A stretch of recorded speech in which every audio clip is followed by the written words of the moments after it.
যদি মুখে অরুচি লাগে, কিছুই খেতে ইচ্ছে না করে, তখন চিকেনের এই রান্নাটা অরুচি মুখে রুচি ফেরাবে।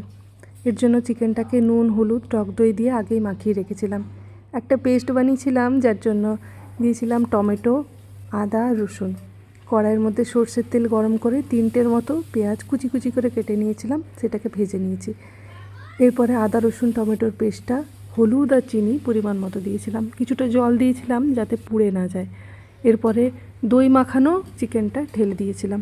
খুব ভালো করে নেড়ে চেড়ে ঢাকনা ঢাকা দিয়ে ভালো করে কষাতে হবে যতক্ষণ না তেল ছাড়ে। তারপরে দিয়েছিলাম জিরের গুঁড়ো আর নুনটা পরে দিয়েছিলাম। এরপরে আবার ঢাকা দিয়ে রেখেছিলাম। অন্যদিকে একটা ফ্রাইং প্যানে ক্যাপসিকাম, পেঁয়াজ ডুমো ডুমো করে কেটেছিলাম, টমেটো, আদা, রসুন হালকা করে ভেজে নিয়েছিলাম।